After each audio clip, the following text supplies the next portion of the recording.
Our trip to Osaka begins in Hakata Station in Fukuoka. We were debating on getting a bento box to eat while we were riding the shinkansen. Even though all of the boxes looked really delicious, we just weren't really feeling any of them. We ended up popping into the familymart and just getting a ton of famichiki.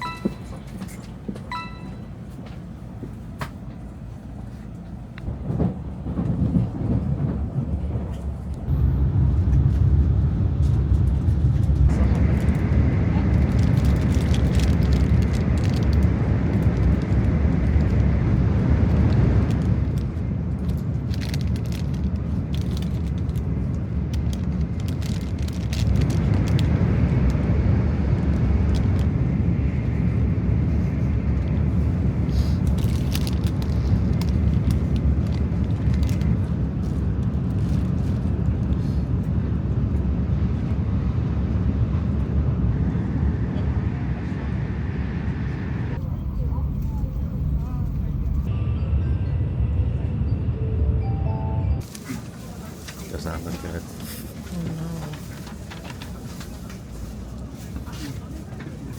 But it is good. We arrived around lunchtime, and even though we had a lot of snacks on the train, we were still ready for lunch. We really hadn't had sushi since we arrived in Japan yet, so I suggested that we try kura sushi. We go there often at home but have never gone in Japan, and we found one near a hotel that was conveniently next to a bandai store. Okay, we're staying here. Hoping to get the free burger. Okay.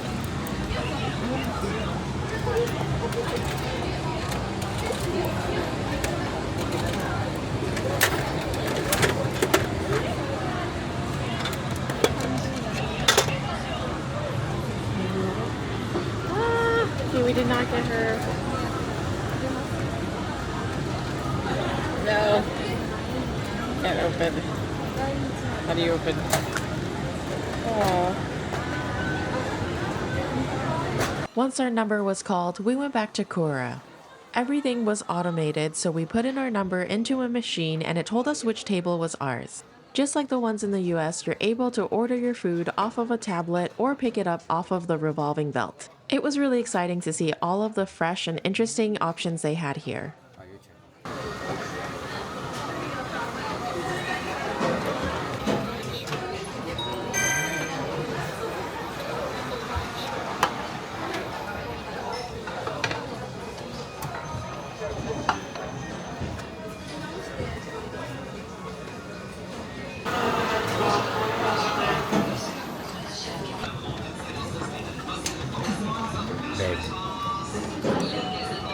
There were so many sushi options to choose from, a lot of them I had never seen before.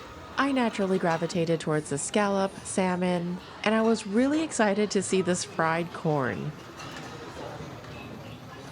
I think the three of us, were really blown away by how delicious the tuna was.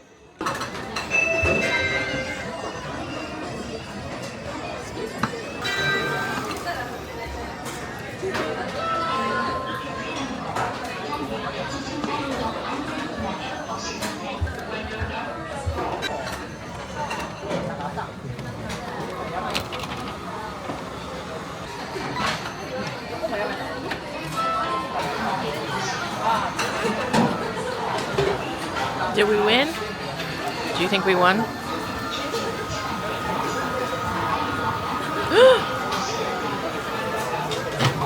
We won! Get it, Alex? Yay!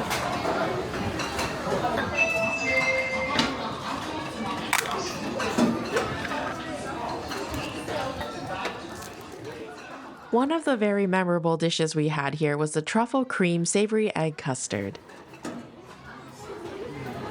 Does that have a lock? There's a lock. Oh, open it.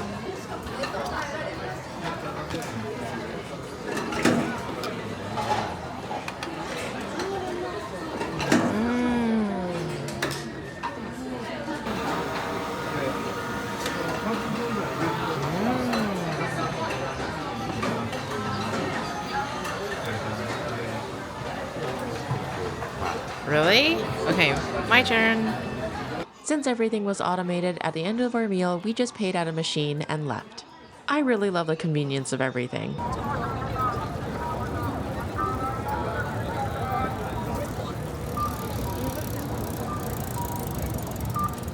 In the evening, we headed over to Dotonburi. It's super busy, it's super touristy, but I love it and it looks great at night.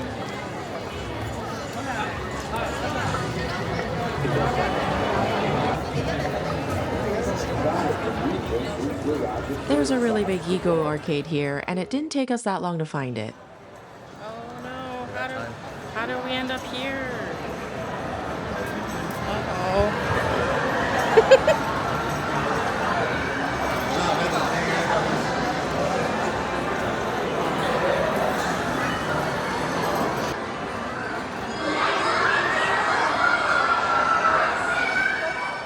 But before going to play games, we had to fuel up with dinner. You might remember from previous vlogs that my husband, Alex, is a beef king. And so before this trip, he spent a long time researching the best places to eat yakiniku and found Sex Machine. I kind of figured that while dining there, we would figure out why it was called Sex Machine, but spoiler alert, we don't find out. The dining experience overall was wonderful and the staff was super tourist friendly. Alex and I were introduced to this new drink called a Red Bull Samurai.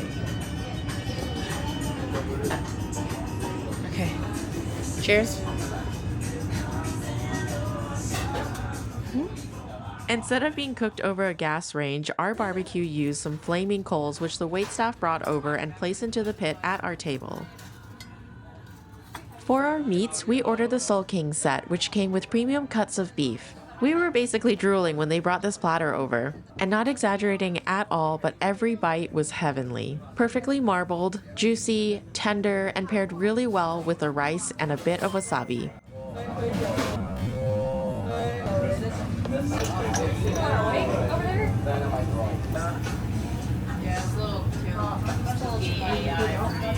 That one?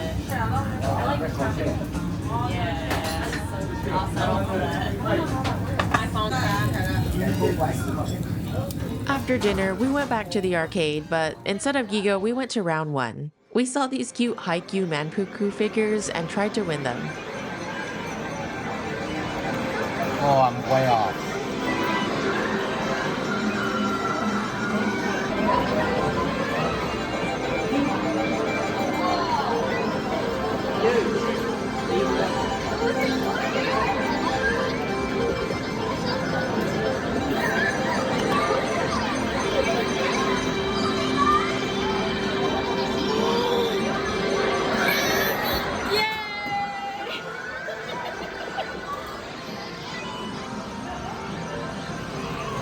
I didn't get it.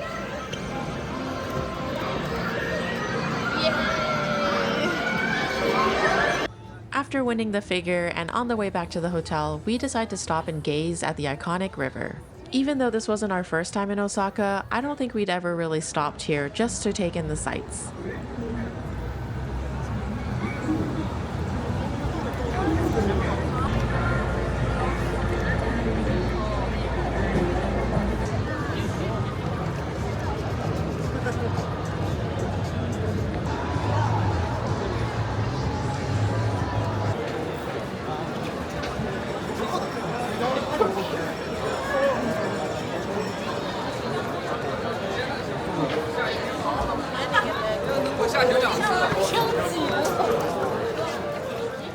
It was pretty late, but as you could see, everyone was still out and about, shopping and eating, and we really weren't marked safe from eating just yet. The 10 yen cheese coin was calling my name. This street food is basically a block of cheese cooked inside pancake batter until the inside is melty and gooey and the outside is crispy.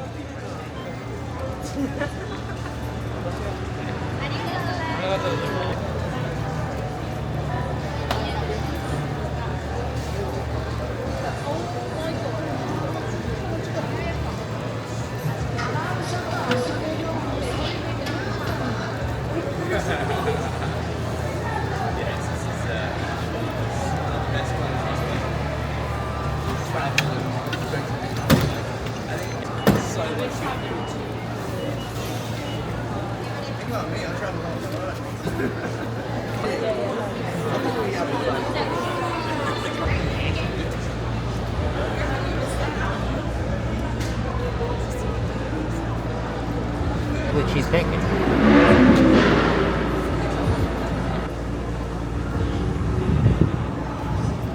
Ooh, chili. I started early the next morning with a gachapon pull.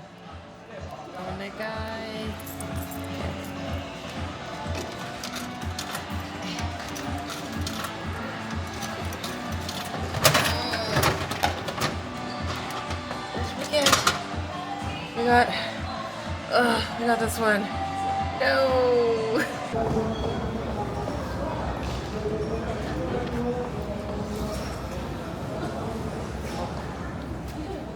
For our second day, we wanted to walk through the Kuromon market. This market has a lot of vendors selling fresh fish, mochi, and other street foods.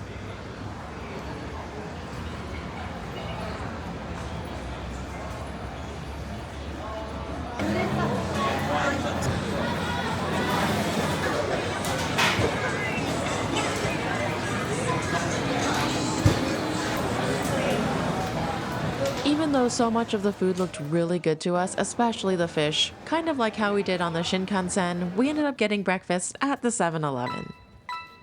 This 7-Eleven is in Denden Town. Denden Town is a shopping district known for anime, video games, and other tech. And you know, I have to stop into every animate that I see.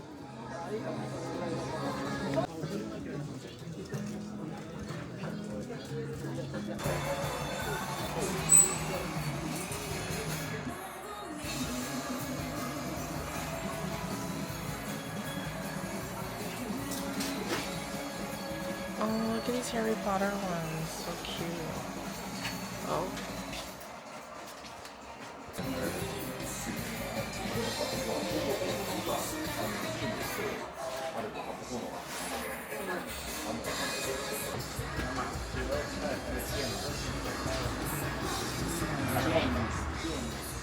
We saw so many cool anime figures. And little Gojo saw his brethren trapped in the display case. For a late lunch, it was Revolving Sushi again. This is Chojiro, located in Dotonburi. We'd come here with our parents during our last trip to Osaka, and we remembered it being very good. Cheers. Kampai.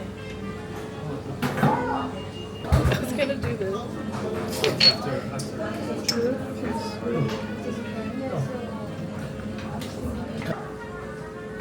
I've had those.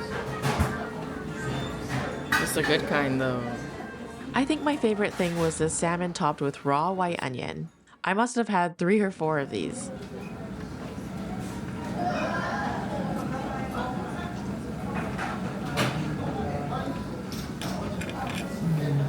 Good. Meanwhile, Alex got a lot of mushrooms and tuna.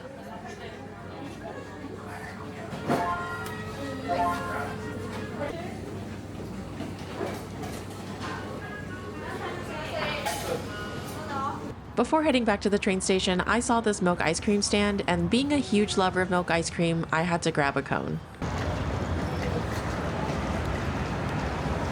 Back near our hotel, we went to several GiGO locations. And honestly, it was all with the purpose of trying to win this waddle dee. I don't even know how much yen we spent trying to get it. There were many moments where I said we should just cut our losses and give up. Maybe jamming it in the eye was good. Maybe that's what make eye contact means. You know what I mean? Oh, you didn't make eye contact. But being obsessed with crane games, we really couldn't resist going into every single GiGO that we saw and just trying once or twice. I guess shout out to Perseverance because we were able to bring Waddle Dee home. For our last dinner in Osaka, Beef King returned. My coworker, who is a local, helped us make reservations at a Yakiniku spot located inside this sleek building. This is Tajimaya, and it was my favorite Yakiniku meal during the trip. Every dining party is seated in their own private room. Since we were only a party of 2, we got this really small one.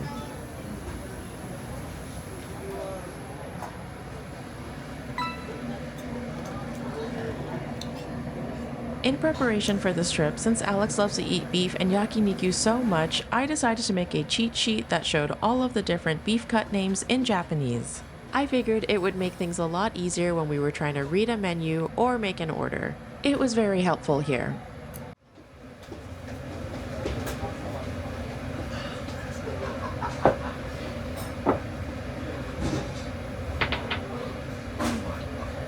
sauce, soy sauce.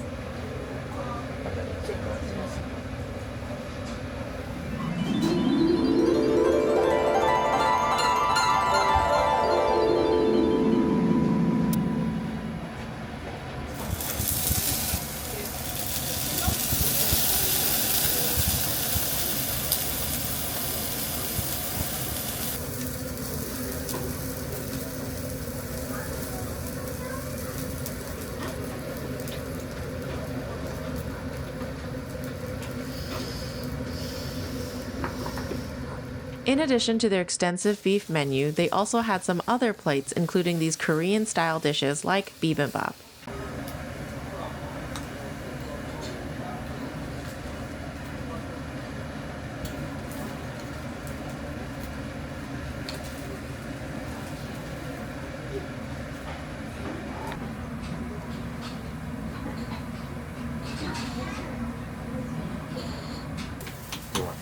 Like this?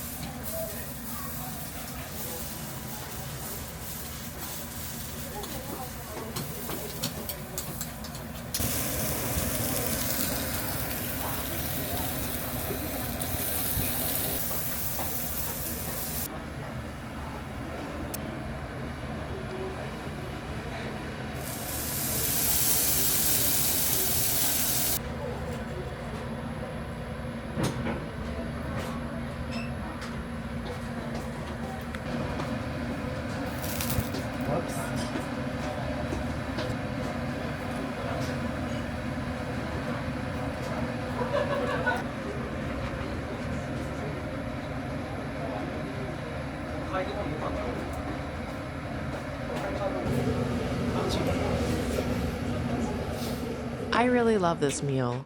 It was just one of those dinners that felt really special and made me feel really appreciative of being alive and being with my husband. It felt like we were really eating and living in the present. Yeah, you're like, what is that?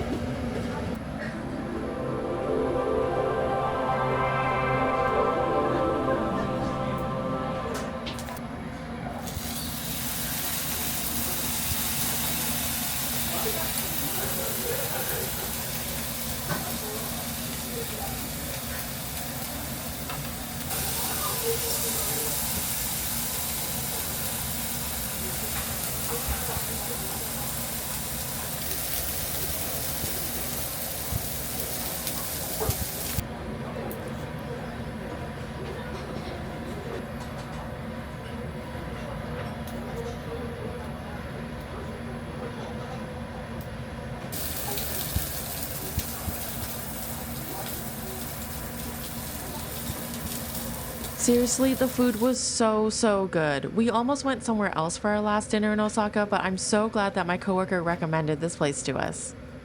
It might be kind of lame to say, but I've watched a lot of anime where the characters gather in these private room yakiniku places to celebrate something or just for a gathering, and I'm really happy that we get to say that we finally got to eat in one now.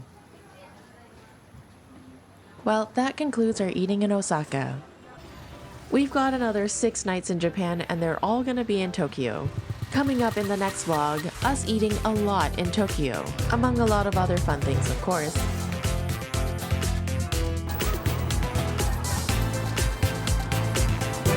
Thanks for watching this vlog. If you had fun, don't forget to like and subscribe. See you next time!